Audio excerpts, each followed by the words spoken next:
हाय।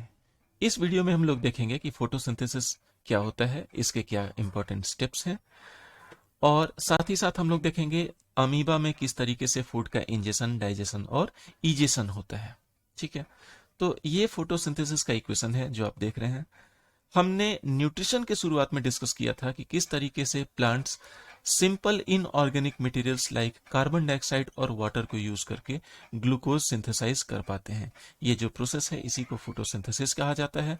ये in the presence of sunlight में होता है, सनलाइट की एनर्जी इसमें यूटिलाइज होती है और with the help of chlorophyll होता है। ठीक है, इसमें बाई प्रोडक्ट के रूप में ऑक्सीजन रिलीज होता है। ये ऑक्सीजन जो है इन्वायरमेंट में जो भी हम सांस लेते हैं, इन्वायरमेंट में जो भी ऑक्सीजन है उसका यही फोटोसिंथेसिस जो है वो उसका सोर्स है। इसमें खास बात यह है, ये जो कार्बन डाइऑक्साइड है ये यहाँ ग्लूकोज में C भी है और O भी है। ठीक है, H ये जो हाइड्रोजन है ये वाटर से आता है, मतलब वाटर मॉलिक्यूल स्प्लिट होकर के हाइड्रोजन और ऑक्सीजन बनाता है। ये जो हाइड्रोजन पार्ट है वो आकर कार्बन डाइऑक्साइड के साथ मिल करके और ग्लूकोज बनाता है। ठीक है, और ये जो ऑक्सीजन पार्ट है वाटर का, ये बाई प्रोडक्ट के रूप में रिलीज होता है जिसको कि हम ऑक्सीजन कहते हैं। ठीक है, इसमें जो इंपॉर्टेंट स्टेप्स होते हैं वो क्या है, एक बार देख लेते हैं। Absorption of light energy by the chlorophyll.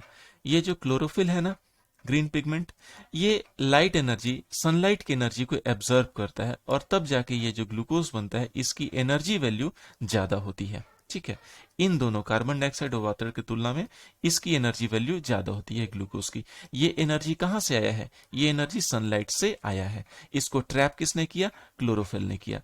तो absorption of light energy by the chlorophyll. ठीक है, conversion of light energy into chemical energy. ये जो ग्लूकोज है ये केमिकल फॉर्म ऑफ एनर्जी था, जबकि ये जो सनलाइट है, लाइट या हीट, ये फिजिकल फॉर्म ऑफ एनर्जी होते हैं। तो conversion of light energy into chemical energy, ये ग्लूकोज क्या है, केमिकल फॉर्म ऑफ एनर्जी है। ठीक है, ये लाइट एनर्जी को कन्वर्ट करके ग्लूकोज बना दिया गया है। Splitting of water into hydrogen and oxygen. ये जो वाटर था ये स्प्लिट हुआ था हाइड्रोजन और ऑक्सीजन में। इसका हाइड्रोजन पार्ट जो कि यहाँ आकर के ये कार्बन डाइऑक्साइड के साथ मिलकर के ग्लूकोज बनाया था, और ये जो ऑक्सीजन है ये बाई प्रोडक्ट के रूप में रिलीज हुआ था। तो splitting of water into hydrogen and oxygen. और लास्ट है reduction of CO2 to carbohydrates. ये जो ग्लूकोज है ये सिंपलेस्ट फॉर्म ऑफ कार्बोहाइड्रेट होता है। ठीक है, कार्बोहाइड्रेट के और भी फॉर्म्स होते हैं, लैक्टोज होता है, फ्रुक्टोज होता है। ठीक है, तो ग्लूकोज जो है वो सिंपलेस्ट फॉर्म ऑफ कार्बोहाइड्रेट है।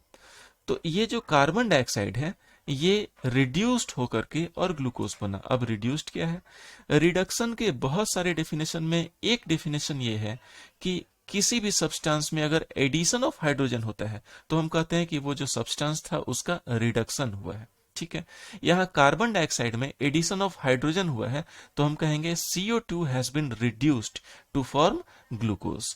ठीक है, तो reduction of CO2 to carbohydrate ये एक इवेंट है। तो एग्जाम में यही इक्वेशन जो कि एक बैलेंस इक्वेशन है, ये इक्वेशन और ये चार इंपॉर्टेंट इवेंट यही ज्यादातर पूछे जाते हैं। तो ये था फोटोसिंथेसिस। फोटोसिंथेसिस जो है ये एक ऑटोट्रॉफिक मोड ऑफ न्यूट्रिशन का एग्जाम्पल है जो कि प्लांट्स में होता है। अभी हम देखते हैं हेटेरोट्रॉफिक का जो सबसे सिंपल एग्जाम है, अमीबा। ठीक है, अमीबा जो कि सिंगल सेल का यूनिसेलुलर ऑर्गेनिज्म है। ठीक है, एक ही सेल का बना हुआ एक जानवर है या जीव है कह लीजिए। ये अमीबा जो है, जब इसको सेंस होता है कि इसके पास में कोई फूड पार्टिकल है तो ये क्या करता है, अमीबा की जो सेल मेम्ब्रेन होती है उसका वो फ्लेक्सिबल होती है, उसका कोई डेफिनेट शेप नहीं होता, वो जैसा भी चाहे अपने मेम्ब्रेन को मोड़ सकता है। तो वो उससे दो फिंगर लाइक प्रोजेक्शन बनाता है जिसको स्यूडोपोडिया बोलते हैं। ये अमीबा था, ये देखिए इसने फिंगर लाइक प्रोजेक्शन बनाया और इस फिंगर लाइक प्रोजेक्शन से इस फूड को कवर कर लेता है। ये प्रोजेक्शन आगे बढ़ के आपस में फ्यूज कर जाता है, यहाँ ये आपस में जुड़ जाता है और तब जाकर के ये वाला जो पार्ट था ये वैक्यूल के रूप में अंदर वैक्यूल बन जाता है, मतलब ये अमीबा के शरीर में भीतर उसके बॉडी का पार्ट बन गया और ये बाहर के मेम्ब्रेन ऐसे जुड़ गया। ये जो एक वैक्यूल है इसको फूड वैक्यूल कहते हैं। इस फूड वैक्यूल पे अमीबा के शरीर में जो भी एंजाइम्स होते हैं वो वर्क करते हैं, इसका डाइजेशन होता है। इसमें जो काम की चीजें हैं वो एब्जर्व कर ली जाती है, सेल में आ जाता है, और जो अनडाइजेस्टेड फूड है दोबारा ये मेम्ब्रेन के नजदीक जाता है, मेम्ब्रेन में ऐड हो जाता है, और इस तरीके से ये दो स्यूडोपोडिया बन जाते हैं, ये बाहर का हिस्सा हो जाता है और अमीबा पीछे हट जाता है। हम कहते हैं कि अमीबा ने फूड को इजेस्ट कर दिया, मतलब इजेशन ऑफ अनडाइजेस्टेड फूड।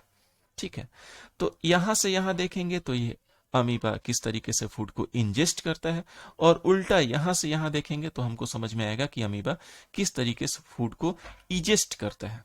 ठीक है, इंजेशन और इजेशन। ठीक है, ये जो वैक्यूल है, वैक्यूल का नाम होता है इस बात से कि इस वैक्यूल में क्या सब्सटेंस है। जैसे अगर ये फूड ऑक्यूपाई किया गया है तो इस वैक्यूल को फूड वैक्यूल कहेंगे। अगर इस वैक्यूल में वाटर ऑक्यूपाई किया गया है तो इसको वाटर वैक्यूल कहेंगे।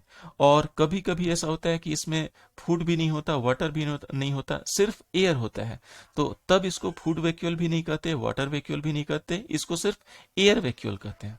ठीक है, ये शायद एनसीईआरटी में नहीं दिया हुआ है, लेकिन फिर भी आप सेकेंडरी इंफॉर्मेशन के रूप में इसको याद रख सकते हैं। दूसरी बात यह है, ये जो स्यूडोपोडिया है, स्यूडो का मतलब होता है फॉल्स और पोडिया का मतलब होता है फुट। तो स्यूडोपोडिया का मतलब फॉल्स फुट होता है। ये फिंगर लाइक प्रोजेक्शन होते हैं, तो एक तरफ हम फिंगर बोल रहे हैं मतलब फिंगर, ठीक है, और दूसरा हम फॉल्स फुट बोल रहे हैं, तो कंफ्यूज नहीं करिएगा। स्यूडोपोडिया जो है इसका मतलब होता है फॉल्स फुट, और इस प्रोजेक्शन को कहते हैं फिंगर लाइक प्रोजेक्शन। ठीक है, तो ये था photosynthesis and ingestion, digestion and egestion in amoeba. Thank you.